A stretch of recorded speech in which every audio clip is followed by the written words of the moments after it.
With the 33rd pick in the 2018 NBA Draft, the Dallas Mavericks select Jalen Brunson from Villanova University.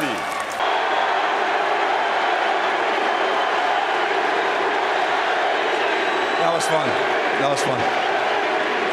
A McDonald's All-American, Illinois State Champion, Mr. Basketball, and a 5-star recruit out of high school. Then a 2-time national champion at Villanova and was the leading scorer on his team in his final season in college. Yet Jalen Brunson was still only a second-round pick in the 2018 NBA Draft. 3 of his college teammates were even drafted ahead of him that year. One of them only lasted 2 seasons in the NBA. What? Here he is now getting MVP chance at Madison Square Garden as he just led the Knicks to 50 wins and the number 2 seed, which they haven't accomplished in 11 years. A number of things got Jalen Brunson overlooked and shouldn't have. His 6'2" frame, while not being an elite athlete, being a couple years older than the guys who tend to be the top picks, didn't help, and perhaps not having his best game in the national championship while Dante DiVincenzo was the hero of that game hurt Brunson's draft stock. One game definitely shouldn't have hurt his stock that much. What shouldn't have been overlooked is Brunson's high IQ, tremendous work ethic, toughness, high shooting efficiency, craftiness, being an outstanding leader on the court, and ability to perform on the big stage. He was great in all the tournament games, just not the championship game in his final season at Villanova.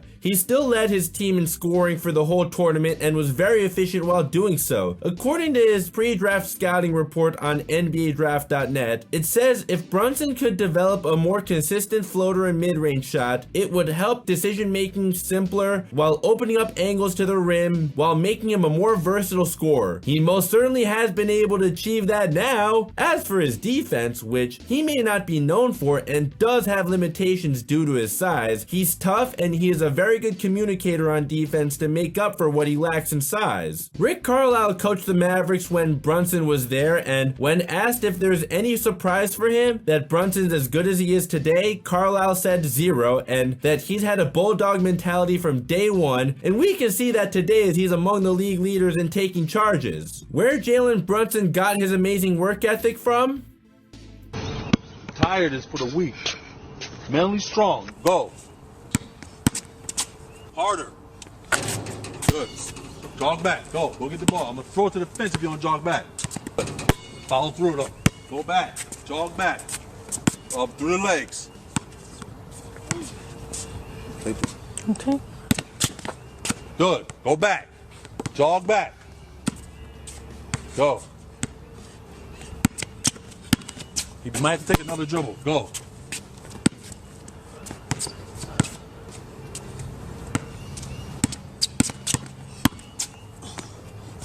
Good. It was like more mental than anything. Like my dad at the time, when that video surfaced, he was coaching at University of Virginia. So they just had a brand new facility, brand new arena, brand new practice gym. It's AC, beautiful in there, but in the hot summer. And he had me working outside at the high school gym. On the black or the high school blacktops.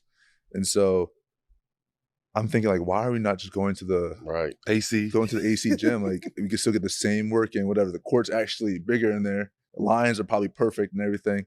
But it was all mental. And he was just trying to see where I was mentally. And then he pushed me. And he was like, if you make a shot here, you can make a shot anywhere.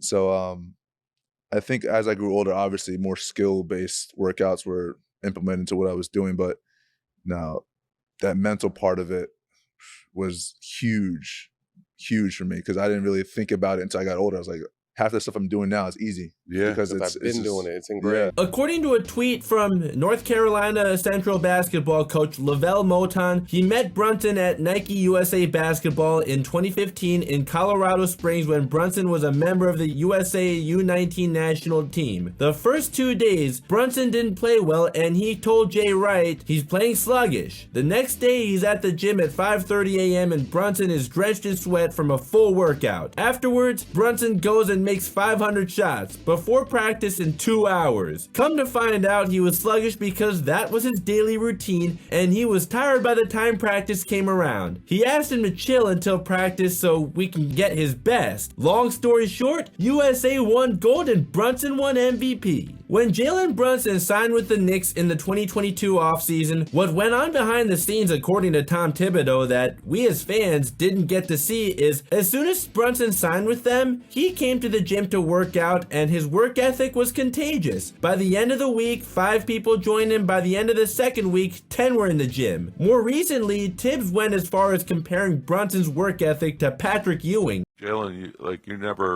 I said this when we first signed him, I knew, and it, obviously they're different people and different players, but it reminded me of Patrick. I remember when I got hired by Jeff, and the first day, the middle of the summer, it's 9 o'clock in the morning, and Patrick's already in, and he's on a full lather, and Patrick wasn't running around telling people how hard he worked. You saw it every day. So if you just came into the organization, you say, no, this is the way we do things, and I think the same holds true. As soon as we signed Jalen, it was immediately into the gym, and like you can come in any day in the summer and he's in at the same time, and he's full speed, great concentration, and there's no fake-a-gram or Instagram, whatever they call it, so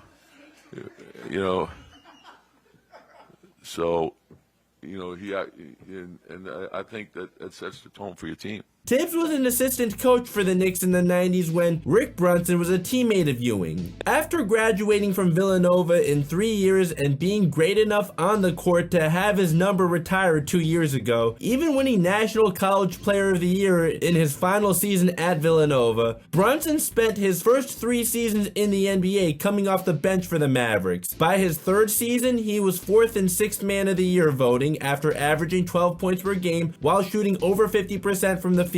After Josh Richardson departed Dallas for Boston, Brunson was given the starting job at shooting guard in the final year of his rookie contract to share the backcourt with Luka Doncic. Before the season started, Brunson was eligible to sign an extension with the Mavericks worth up to $55.6 million over the next 4 years before becoming a free agent after the season. But the Mavericks chose not to offer it to him, and they sure paid a big price. Sure, the Mavericks have Kyrie Irving now, but also had to give up their best defender to get him, which the Mavs wouldn't have needed to do to keep Brunson. In Brunson's final season in Dallas, he scored 16 points per game while shooting over 50% from the field again. Brunson would take his game up a notch in the playoffs by averaging 21 points per game, helping the Mavericks reach the conference finals for the first time since their 2011 championship run. Brunson even kept the Mavericks afloat in the first 3 games of the playoffs, averaging 32 points per game to give the Mavs a 2-1 lead over the Jazz without Luka. This also helped Luka get the proper recovery time. Had the Mavs lost game 2 to go down 0-2, Luka may have come back before his injury was properly healed. Jalen Brunson would then sign with the New York Knicks, where his father was hired to be an assistant coach for Tom Thibodeau, and Jalen's career took off. His average annual salary is $26 million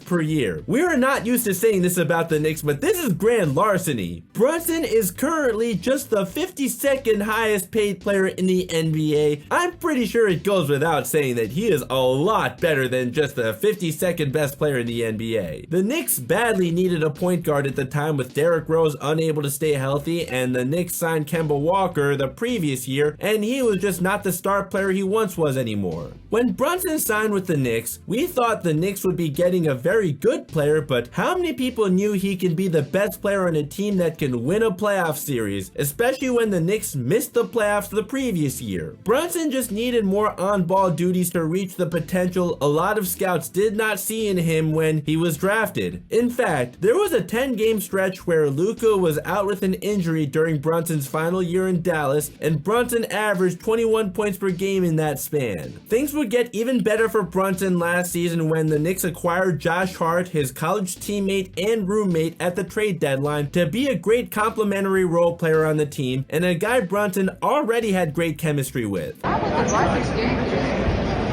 Oh shit! Josh Hart. Yes!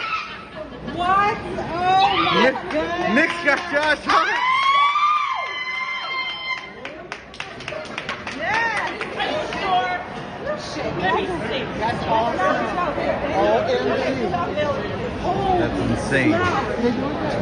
Julius Randle was the Knicks' lone all-star in 2023, but I always firmly believed Jalen Brunson was actually their best player. Randle was the leading scorer during the regular season, but Brunson always has played with more poise, was more efficient while only taking one less shot per game, and was the guy the Knicks went to with the game on the line. Brunson finished third for most improved player after averaging career highs across the board. Brunson led the Knicks past the Cavaliers in the first round, which gave the Knicks their first trip to the second round in 10 years. In the second round, Brunson scored 31 points per game while shooting over 50% from the field, but Julius Randle let him down as the Knicks lost to the Miami Heat in 6 games. Before this season, the Knicks acquired another one of Brunson's college teammates, Dante DiVincenzo. Brunson would take his game to the next level, averaging 28 points per game while shooting 48% from the field and 40% from 3. He made his first All-Star game while also participating in the three-point contest. He even scored 61 points in a game, just one shy of Carmelo Anthony's franchise record. Even if scoring is easier than ever in today's NBA, I know, or the fact that that was against the lottery-bound San Antonio Spurs, only Joel Embiid has scored more points in a game against the Spurs this season than Brunson, so I'd still say it was impressive for Brunson to be able to do it all. Brunson helped the Knicks overcome a multitude of injuries as he led the Knicks to their first 50-win season and number 2 seed since 2013. To go from a second-round pick to a guy who was thought of as just a good complimentary player in Dallas to now hearing MVP chants at what's known as the world's most famous arena, what a journey it's been for Jalen Brunson, even if he won't actually win the MVP. It still didn't take him long at all for him to win the hearts of New York, a city known for its fans being tough on its players. That's it for Jalen Brunson's unprecedented rise to stardom. What do you think? Do you think he can prove Becky Hammon wrong?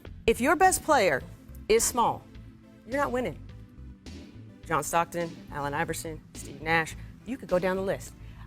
Steph Curry is the only. But he's not that small. He's not that small. He's like 6'3". But also, though, I mean, he's the greatest shooter to ever walk the planet. He's in an outlier class. Okay. And I love Jalen Brunson. I love Jalen Brunson. But you're going to put him on the level of a 1A. You're putting him with Giannis, KD, Steph. Tatum. If you enjoyed this video, a like would be much appreciated. If you're new and want to consider subscribing and turning on notifications, welcome to the team. If you're already subscribed, thanks so much for your support as always. Links to my social media are down below if you want to see my more immediate reactions to what's going on in the sports world. If you want to see my most recent video and the one that YouTube recommends, both are up above. Thank you so much for watching, and I'll see you next time.